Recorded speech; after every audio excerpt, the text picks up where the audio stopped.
एक लेडीज थी दुकान में बैठा, तो बोले क्या थे भाई, बोले वोट लेना था। कहाँ से? बोले बिहार से। वो सीधा कह रहे तुम्हें बिहार में रोजगार ना मिलता कि तू यहाँ आ रहा है। बिहार को गाली, बिहार के लोगों को बाहर गाली गाली तो ऊपर है भाई, जो हमें कह रहे तुम्हें बिहार में काम नहीं मिलता, यहाँ पे तुम आ रहा है, ये तो हमारे ऊपर गाली ही है ना।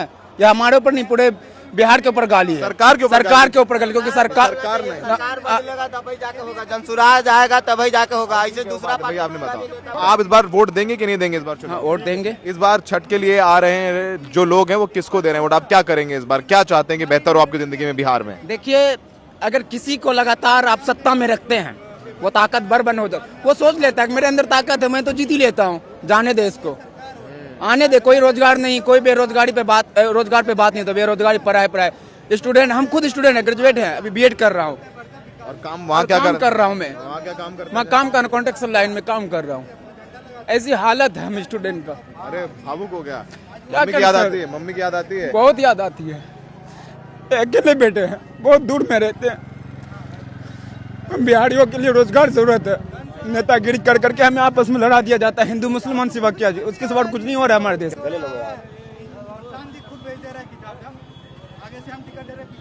शाहिद भावुक हो गया, कह रहे हैं कि बाहर बिहारियों को गाली दी जाती है, मारपीट की जाती है, गलत व्यवहार किया जाता है। कह रहे हैं माँ के अकेले बेटे हैं और बाहर जाके काम करना पड़ता है। बीएड कर रहे हो? अभी बीएड कर रहा हूँ मैं हरियाणा से। हरियाणा से बीएड भी कर रहे हैं, पढ़ाई भी कर रहे हैं और काम भी कर रहे हैं। ये बिहारियों का दर्द है कि बाहर जाके कमाना पड़ता है। अगर हमें यही रोजगार बिहार में मिल जाता, हमें पढ़ने का अवसर है, हमारे पास पैसे नहीं है, तो हम काम करके पढ़ सकते थे, कुछ अच्छा कर सकते थे, लेकिन हमें ऐसा कुछ अवसर नहीं है हमारे पास। ये फिलहाल बाहर जाने के ये आंसुओं का बोझ, ये आंसुओं का बोझ है, सरकार के ऊपर है। माँ की याद आई तो बोला मैं माँ का इकलौता बेटा हूँ और बाहर काम करता हूँ, और उनके आंखों में आंसू आ जाते हैं।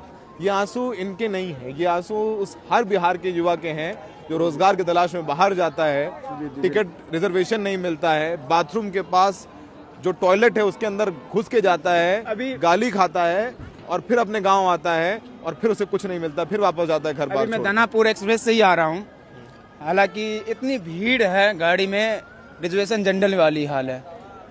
जैसे जनरल में ठूस ठूस के जानवरों की तरह भर दिया जाता है ना, जैसे कुंभ मेला में भगदड़ नहीं मच गया था भीड़ में, उसी तरह से भीड़ मचा हुआ ट्रेन में। रिजर्वेशन में एक जो लात मारा है इसको, ये उसको गाली, टीटी आ रहा है जबरदस्ती थप्पड़, भाई तू पैसे निकाल, जबरदस्ती फाइन मार रहा है, वसूली करता है। हाँ, जबरदस्ती फाइन मारता है 600 700 1000 रुपए, तब जाके आने। अलग उसमें बैठने के लिए भी जगह नहीं है, खड़े हो गए। अम्मा के लिए क्या लाए हो? अम्मा के लिए क्या लाए?